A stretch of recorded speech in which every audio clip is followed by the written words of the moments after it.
Afternoon.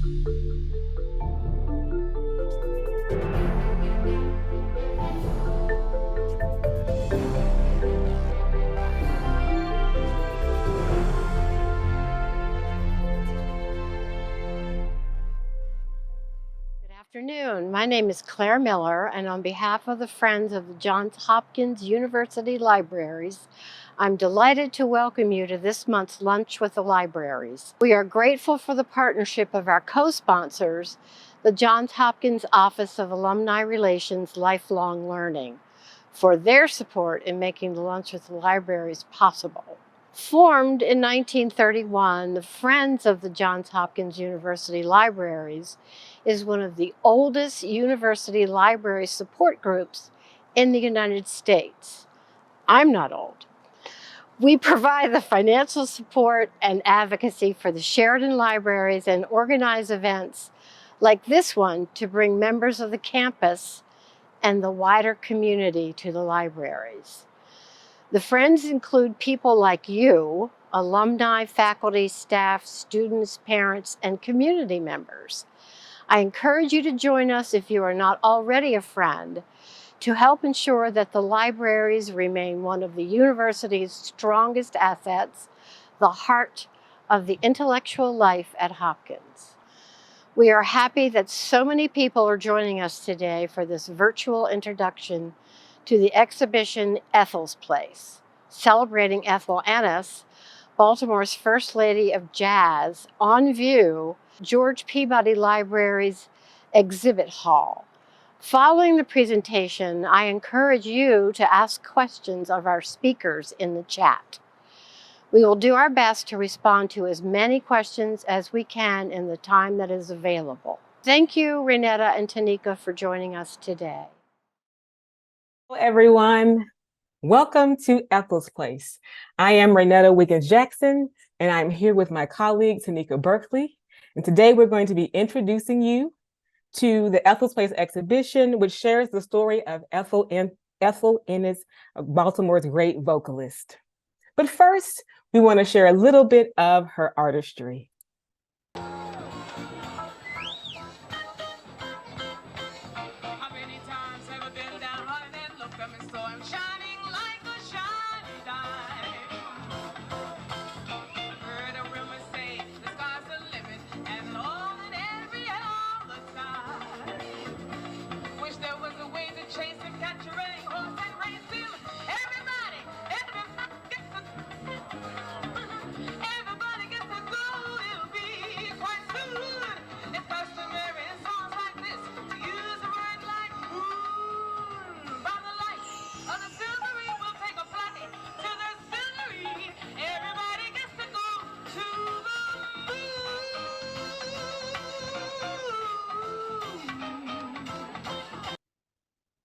I love that song by her. Everybody gets to go to the moon. It's so energizing. So we have three basic objectives for today.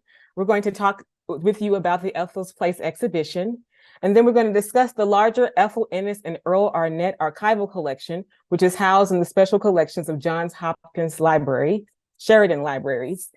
And we're going to share some additional opportunities for you to engage with the brilliance of Ethel Ennis.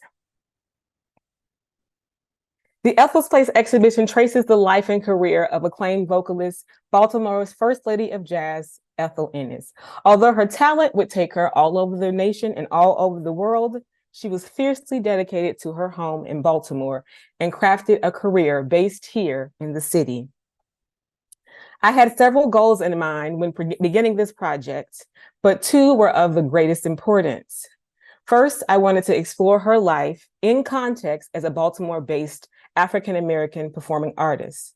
Ethel is a part of a long lineage of musicians who were nurtured by African-American communities and schools in Baltimore prior to forging acclaimed national and international careers. Secondly, we aimed to make sure Ethel's voice was in the foreground and drove the overall narrative. To this end, the Ethel's Place exhibition explores how she developed as an artist, her connections with and impact on other artists and audiences, and her personal philosophies that shaped her choices on and off stage. The exhibition focuses on three broad but interconnected areas: Ethel's overall performing and recording career, Ethel and her husband Earl's work within and commitment to Baltimore, and their ambitious restaurant cabaret, Ethel's Place. By exploring these three areas, we get a sense of the ways in which Ethel navigated an industry and society that often sought to define and control her based on their perceptions of who she was and who they wanted her to be. However, we also get a sense of the ingenuity and courage with which she crafted her own life and career. Let's look a little bit deeper at this amazing artist through some of the materials that document her life and work.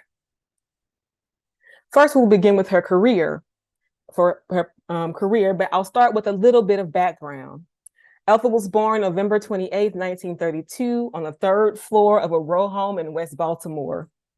Her family life included her mother, Ethel Ennis, who was an organist and a homemaker, her father, Andrew Ennis, who was a barber, as well as her brother, also Andrew Ennis Jr., who became a renowned saxophonist. It also included her grandmother, Martha Small, who they called Honey. She was the spiritual leader in her local community and in the church that they all attended, Ames Memorial United Methodist Church. Honey's perspectives on spirituality would have a profound impact on Ethel and would shape her outlook all the way into her adulthood. Honey and Arabelle were determined to raise Ethel to be a lady. This included learning to cook, learning to sew, and piano lessons beginning at the age of 7. Although those lessons were not Ethel's favorite, they ultimately shaped her career. By the age of 15, Ethel was performing with a group called Raleigh's Octet, which were all men except for Ethel. And with this group, she got to her first experience singing for a live audience. Just 2 years later, at the age of 17, Ethel has some early career successes. On the photo on the left, we have young Ethel Ennis at 17, and she wins a local talent contest that aired on WAAM, which is now WJZ. She went on from that win to Philadelphia, where she competed again. And she didn't win that win, but she was excited about her Baltimore win. And the photo on the right is a close-up of a 45. And it's a song that Ethel co-wrote with William Everhart. And the title of the song is Little Boy. The biggest version of the song, or maybe the most popular, was done by Little Sylvia, but it was recovered by many artists. And you will notice that this particular image says little girl, not little boy, because sometimes they would change the title of the song based on the gender of the person who was singing it. But this success was a little bit bittersweet because even though this song was covered many times, neither Ethel nor William Everhart ever received any payment for this song. Nevertheless, Ethel was just getting started. Through the mid-1950s into the 60s, Ethel's career takes off. She begins touring along the East Coast and records her earliest records with the Jubilee label, as well as Capitol Records. But she also makes some important connections that would catapult her into the spotlight. After a brief audition process, Ethel is selected to perform as a vocalist with the Benny Goodman Orchestra at the Brussels World Fair in 1958. Her exciting new venture was chronicled in several major outlets, including places like this Ebony magazine article, which you can see here on the left. They did a full spread in the Ebony magazine article. They looked at what she was wearing, how she was rehearsing, her family. And so they were really excited about this opportunity for her. Amazingly, while she was growing her career, she found the time to marry acclaimed Baltimore attorney Jock Leeds. And although the marriage didn't work, it only lasted a few years, Ethel did not slow down. Eventually, she's picked up by a major talent manager, Gary Purcell, who represented some major artists at this time. He lands her a multi-album recording contract with RCA. And this album, This Is Ethel Ennis, on the right, is her debut recording album with this label. It seems as though Ethel is headed to the big leagues. She goes on to record 3 more albums with RCA. She's touring all over the nation. She wows audiences at the Newport Jazz Festival in 1964, and she appears on major television shows like The Johnny Carson Show. But Ethel was not satisfied with this life. Her manager and the music industry demanded conformity to their rules and their playbook, and Ethel refused to continue on their path. She chose to walk away, not from music, not from performing, but from this aspect of the industry. With this shift, Ethel began to develop her own philosophies and approaches to her life and her artistry based on the teachings of her grandmother, Honey. Ethel embraced a concept that she called soft power, which necessitated listening to one's own inner voice to find personal meaning and fulfillment. During this time, she also determined that Baltimore would be her home base. Baltimore would always be Ethel's place. The late 1960s marked a major turning point for Ethel. She married Baltimore Sun reporter Earl Arnett, who would become her romantic and business partner. On the bottom left, that is Ethel and Earl leaving the courthouse after getting married in Colorado in 1967. And if you look closely, you can see the witnesses who are behind them, which were her band members. Over the next few decades, Ethel built a career based on artistic freedom with the express intention of waking up the spirits of her listeners. Her compositions began to reflect these ideals as well. This new phase of her career would include several ventures, like recurring appearances on the Arthur Godfrey Show, as well as an informal residency at the Maryland Inn in Annapolis. She recorded several more albums. One of her favorites is pictured here in the center, was released in 1994 and it's called Ethel Ennis, and you can find it on iTunes and YouTube as well. Although she did not achieve conventional stardom, she considered herself happy and performed before enthusiastic audiences well into the 2010s. She was well celebrated, receiving a myriad of awards and recognitions, including being inducted into the Maryland Women's Hall of Fame and receiving 2 honorary doctorates, one from MICA and one from Johns Hopkins. The photo on the far right shows her performing at Artscape in the year 2000. The next area that we explore in the exhibition is Ethel's Baltimore. Ethel and her husband Earl's commitment to Baltimore is front and center in their work. This intentional care for the city would take on different forms. Ethel and Earl lent their talents to local causes and fundraisers. They also consulted on projects that made the arts accessible to large audiences across Baltimore. For instance, Ethel headlined many local festivals, like the first Artscape, Baltimore City Fair, and AFRAM. The image on the left shows Ethel at the first Artscape in 1982, and the photo was taken by renowned artist and friend James E. Lewis, whose name might be familiar to some of you. Ethel also served Baltimore in an official capacity, representing the city via the Sister Cities program. Beginning in the late 1980s, she and Earl were appointed as cultural ambassadors of Baltimore. And the image on the right shows Ethel and Earl with a trophy that they received on behalf of Baltimore from their sister city, Xiamen, China, after their travels to the city performing in an arts festival. While this trophy belongs to the city, you can visit the exhibition to see the other amazing gift that Ethel and Earl brought back with them. Alongside this work, Ethel and Earl embarked upon one of their largest investments in the city of Baltimore, the creation of Ethel's Place. Ethel's Place was a restaurant and cabaret that they both opened in 1984. However, it was more than just a club. They specifically designed it to be a meeting space for Baltimoreans of all walks of life. Ethel and Earl preserved so much material from Ethel's Place that we only get to scratch the surface in the exhibition. But one of the coolest things that we were able to do was to repair the neon sign that you see in this photo that says Ethel's. If you're able to visit the live exhibition, you can see that magnificent sign with the original glass up close. While Ethel's Place was open only 4 years, its impact was mighty. They recorded 2 major New Year's broadcasts, one in 1985 and one in 87, which both aired nationally through PBS. Ethel's Place also became a destination venue for artists and audiences alike. From vocalists like Betty Carter to Joe Williams and instrumentalists like McCoy Tyner and Wynton Marsalis, this venue brought in some of the greatest names in jazz.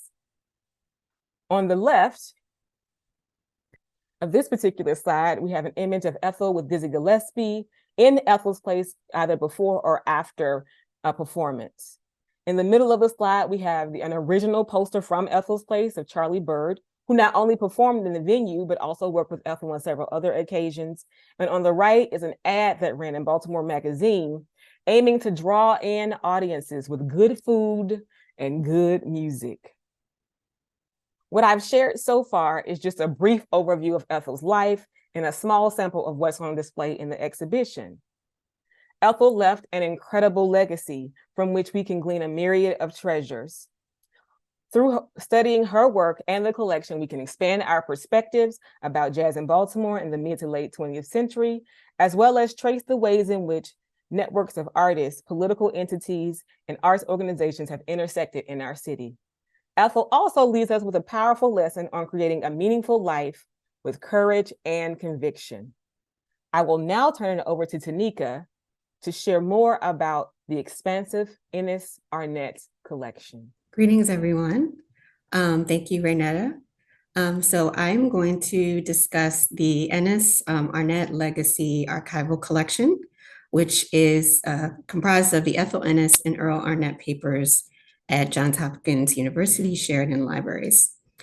So this collection is a composite of a manuscript, business, and a music archive. And it dates between the 1960s until the 2010s. The collection is comprised of different types of media, such as AV media material, sheet music, musical arrangements, Ethel's Place business records, musical recordings that were created at Ethel's Place, the artist files, and Earl Arnett's journalism, research materials, E&E Productions materials. E&E Productions was a record company that was owned by both Ethel and Earl, and awards and certificates of recognition. Next slide, please. So this is, you could see a photo of the Ennis collection that is currently housed on Sheridan Libraries.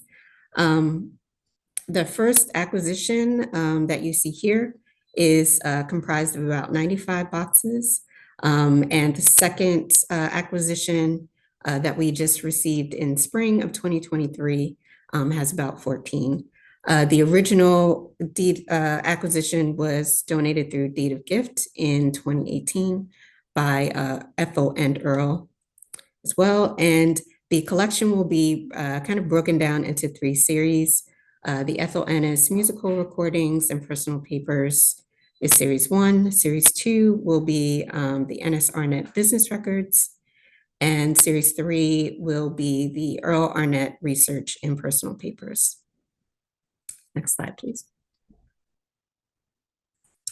So just a little bit about the collection and how we received it at Sheridan Libraries and the donor relationship that we have established with Earl Arnett, Ethel's widow, kind of throughout this process. So fortunately, we have been able to work with him continuously throughout working with the collection. He included a detailed inventory of items utilizing his own nomenclature for arrangement. So when we received the sheet music and the musical arrangements, he had already kind of designated his own way of organizing and classifying the music. So we just utilized what he already gave us. And that continued to be our original order. Mr. Arnett was also hired as a consultant to assist with filling in the metadata that wasn't included in the initial acquisition form. And then also to help us with our aviary project, which I'll talk about in a little while. Next slide, please. The collection actually has given us an opportunity to collaborate with other community archives and historical institutions throughout Baltimore City. So several repositories and include performances, media, and ephemera of Ennis in Baltimore City, such as the George Peabody Friedheim Library, the UB Blake Cultural Center, the Enoch Pratt Free Library Special Collections Department, the Maryland Center for History and Culture, the Baltimore Afro Newspaper Morgue, among others. And our intention was to create opportunities for community curation of media in the collection. And so that would give the opportunity for the public to be able to identify locations and performances and performers in order to add to the metadata. Next slide, please. So we, in order to kind of decipher this mystery that had come up for me in the collection, I utilized various archives in order to interpret Ennis's material culture. So to provide a little context, Ethel had attended Cortez Peters Business School when she was a teenager. And Cortez Peters was the first Black clerical business program. As a teenager, she was encouraged by her family to learn to be a secretary kind of as a fallback profession, just in case her musical career didn't sustain itself. But she was very successful in her courses, and she even earned an award for shorthand. So as I was starting to process the musical arrangements, I found these stenographer notes throughout the collection. So this is within the sheet music, within the musical arrangements, even within other manuscripts. But, you know, I have no knowledge of shorthand at all. So I was pretty much at a loss for understanding, you know, why they were there and what they were, how to interpret them, what they were trying to say. And so in order to see if I can make a connection between how she was writing the notes and what she was trying to communicate with them, I visited other repositories who are among our community partners. So the Baltimore Afro Archives has a newspaper morgue, and the UB Blake Center also has an archive as well. And so we were looking through those materials and just in order to decipher meaning.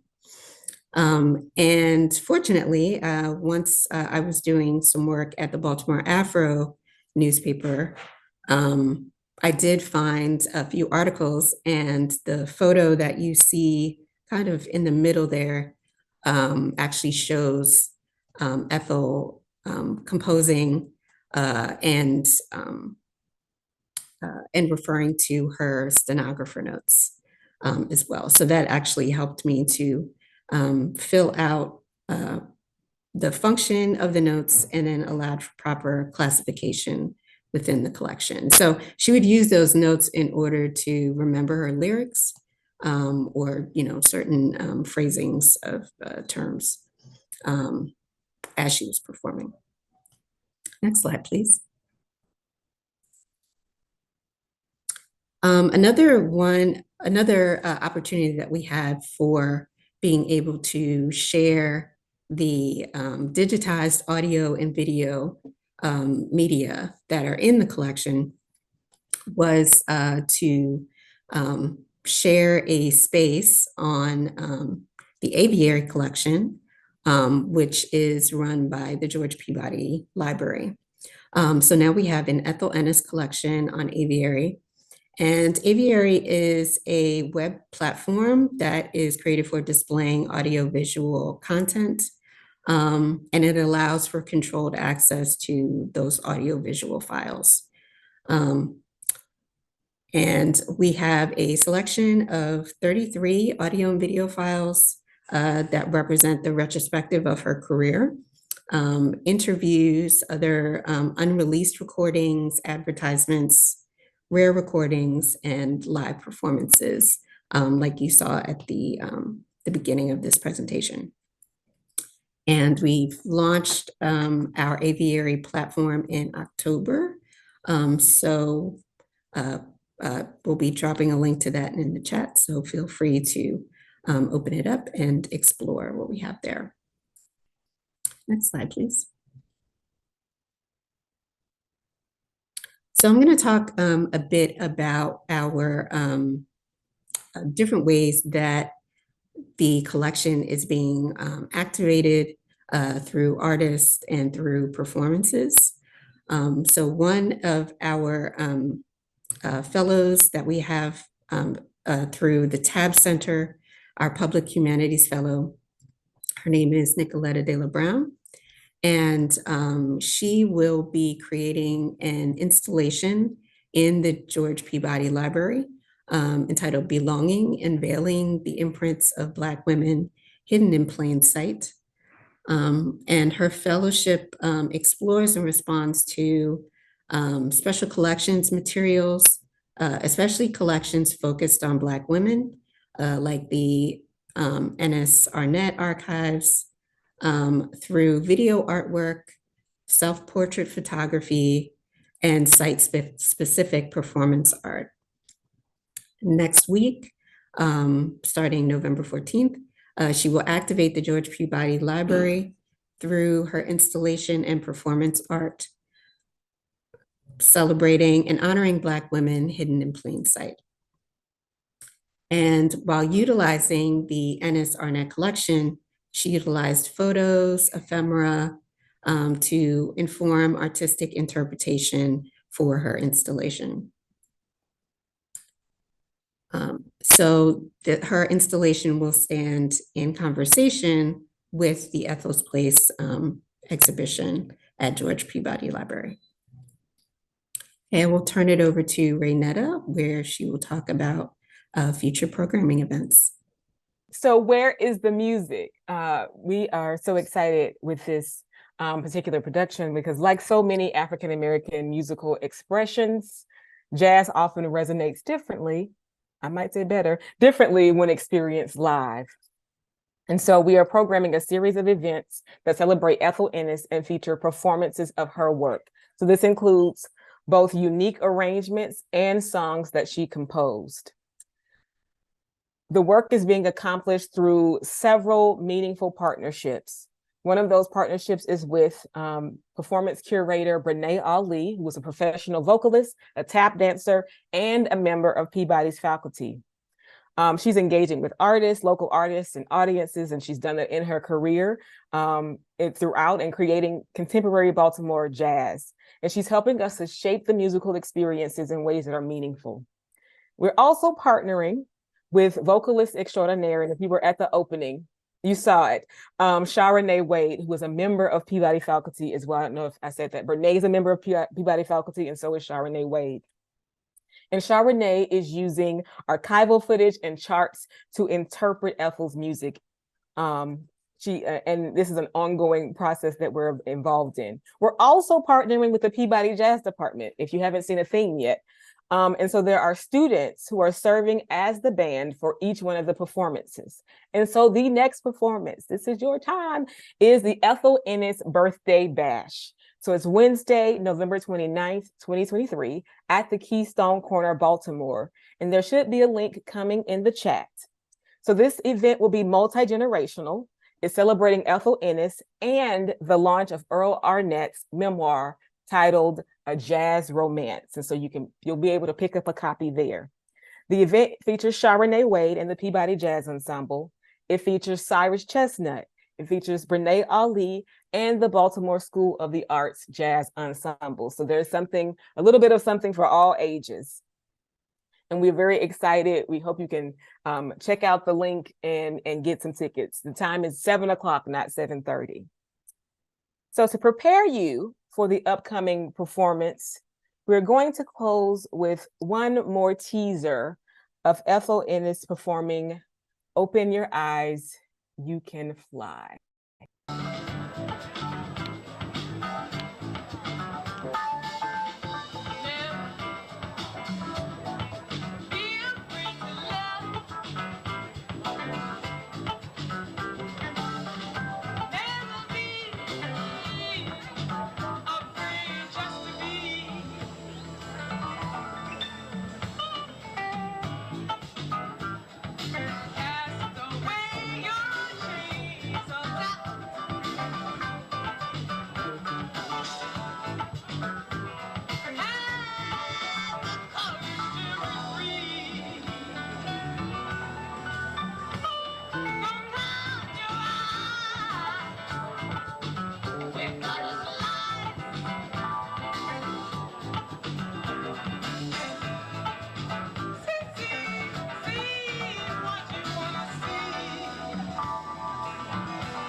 there's so many people we want to thank and acknowledge. We don't want to read the entire list for you, but we're grateful to the Inheritance Baltimore team, the Billie Holiday Center for Liberation Arts, Community Art Archives team, Johns Hopkins University and Sheridan Libraries, the Department of Special Collections and Winston Tabb Special Collections Research Center, and Ethel Arnett and Ethel Ennis. Rest in power. I think we're about to transition to some questions. Surely y'all have questions for us. Okay, so let's take a look at the questions that we have so far. Cindy asks, what will happen to all of these archived documents and treasures once the exhibition ends? So, because I can answer that. The exhibition will end in March. And so generally, what we do is we just break everything down. And currently the collection is being housed at a research kind of room in Homewood campus. So we'll bring all the materials back there, and eventually everything will be sent to our long-term storage site in Laurel, where all of our archival material is kept. And the first series, which will be primarily Ethel's materials, will be available for research at the end of the year, beginning of next year. So you'll be able to come to special collections in Sheridan Libraries. You can request the materials, and then the materials can be available for you to do research. Does anyone else have any other questions?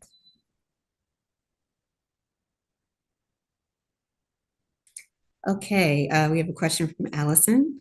What is your favorite item from the exhibit or a record that really touched you in a special way as you did this work? Raynetta, would you like to go first? Okay, I'll try. That is very hard. I think I got excited about a lot of the things. So I'm trying to think of one thing that stands out. I'm just going to choose something. So you asked for my favorite album. I mean, favorite item. I would say the music. I would say the old photos of her family. The fact that she kept photos from, and that there's documentation of her grandmother holding her mom. There's a photo there that you didn't get to see, but you'll see it in the exhibition. I thought was amazing that they kept that piece of memory alive, since her grandmother meant so much to her. So I will say that one. But there is so much there. The sign just made me happy. The fact that they kept the sign from Ethel's place. And so every time I go in, I smile. I can name everything. I'm going to stop there. Those are the two. Yeah, so for me, some of the items that I really touched me and that I really got excited about was from a program that Ethel participated in the 80s called Book, Look, and Listen. And this was an educational program that was produced through Maryland Public Television. And I remember as a child watching these programs. They would take us to the library and we'd sit down on our carpet square and we'd watch, Book, Look, and Listen for 20 minutes.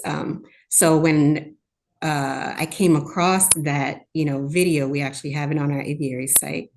But we also, we had that digitized, and I watched it for the first time, and it was like, I was that 6-year-old again, sitting on that carpet square. So for me, that is a piece that touched me. So Laura has asked, will the in-person tour highlight items not covered in this presentation? Absolutely. So this presentation is really just a sample of a sample. And not that the in-person presentation will cover all the items, but there are at least 130 items in the exhibition itself. And so the kind of story that you get through being in the space will be some version of this, but there's so much more to talk about in other pieces of the story that we can share a little bit more depth about in the space. So the in-person tour will definitely cover additional items and materials that you did not see here today. Great. From Nicoletta. Earlier, a quote was mentioned. Ethel mentioned something about soft power. Can you share more about that and her thoughts around that, or her philosophy for what soft power meant? Sure. So Ethel comes up with that idea somewhere in between the 60s and when her grandmother passed, because she was very close to her grandmother, and she passed in like 1977. And she felt like her grandmother leaving was kind of her passing the torch on to her. And she wanted to honor her grandmother and felt kind of empowered to like find her own path. And so she developed the idea of soft power because her grandmother always encouraged her to do the right thing and to always listen to her spirit and listen to her inner self and her inner voice. And so Ethel took that to heart, and she took it to heart, I would say, and I think she would say even early on, but I don't think she was very explicit about it. You know, her choice to walk away from the industry was connected to an extent to that idea, because her grandmother was like, you don't go against your grain for gain. You don't go against your grain for gain. And so part of the reason she walked away is that philosophy of like, I need to stay true to who I am and stay true to the voice that's within me that knows what I really want to do. And so with that particular philosophy, it shaped her song. She wrote a song called Soft Power. And I think it's in the materials. You may have to get to the archive to hear the song and see the lyrics. But she took that idea very seriously, and she wanted to spread that. I think that became a core of her personal message, because she felt like so many people weren't necessarily walking in the truth and in the truth of what their inner selves, their inner voices had said that they really wanted to do or what they wanted to accomplish. So I could go on, but yeah, it's a really cool concept, and I was really kind of struck by it the first time I saw and learned about it. Okay. Our next question is from Angela. Was there any specific material in the collection that inspired the theme and the curatorial approach for this exhibition? Sure. I think part of it, I mean, there is Ethel's Place, which is the restaurant itself, but that was part of the inspiration. But I think it's the accumulation of so much material that is specifically connected to and related to Baltimore. You know, from one end to the other, it's almost a study of Baltimore, especially in the Baltimore section. You know, she goes to all black schools throughout her career because she grows up, you know, during segregation. But her foundation is Black Baltimore and Black Baltimore music educators and experiences. Her early musical experiences are on Pennsylvania Avenue, as well as the Block. We don't have to go there, but there are lots of different places in Baltimore as a youth that are laying the foundation of her development as an artist. And she stays connected in a lot of ways to all of that. Her civic work, being a cultural ambassador, her choices, and she was questioned a lot about like, why leave Baltimore?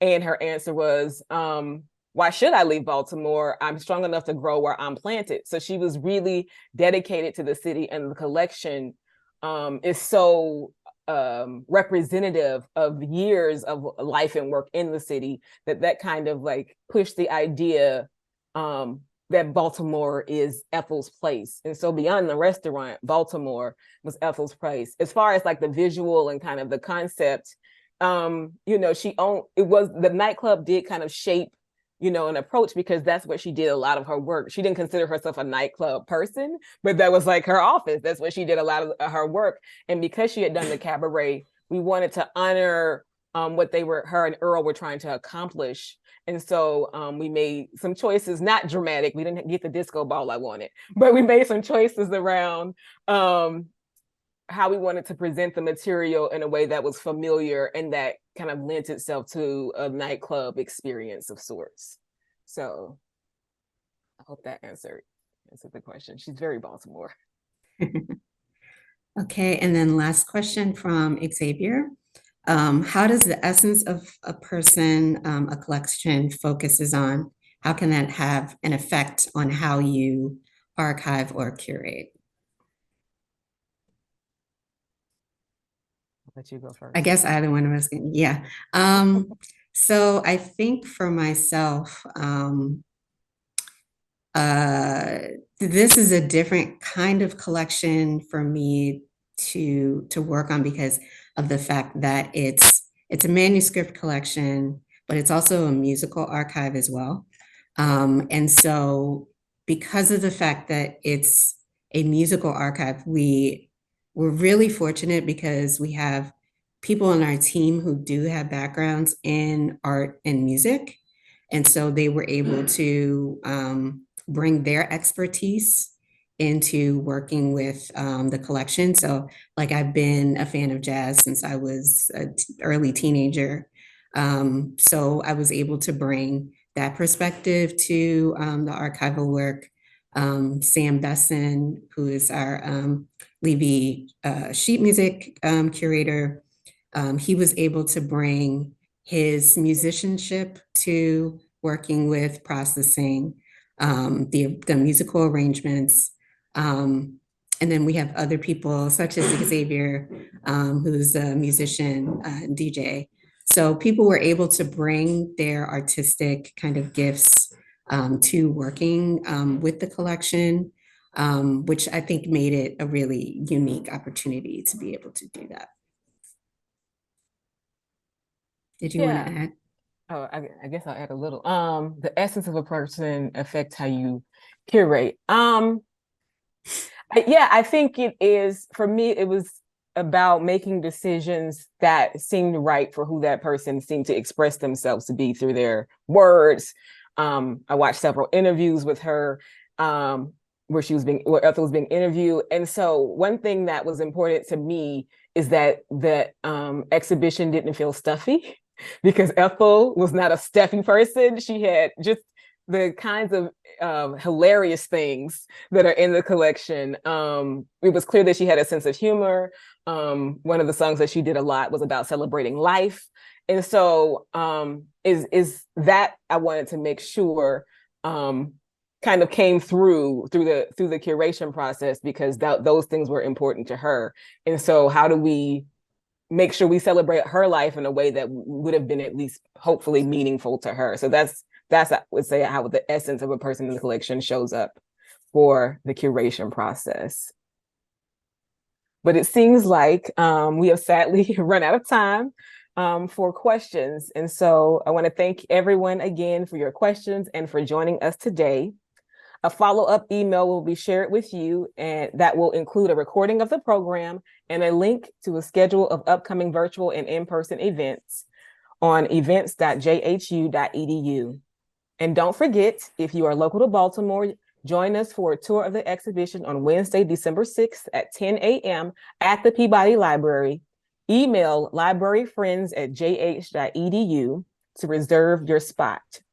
We hope you will join us for our next lunch with the libraries on December 1st with Katie Carey Hodson. Let me say that again.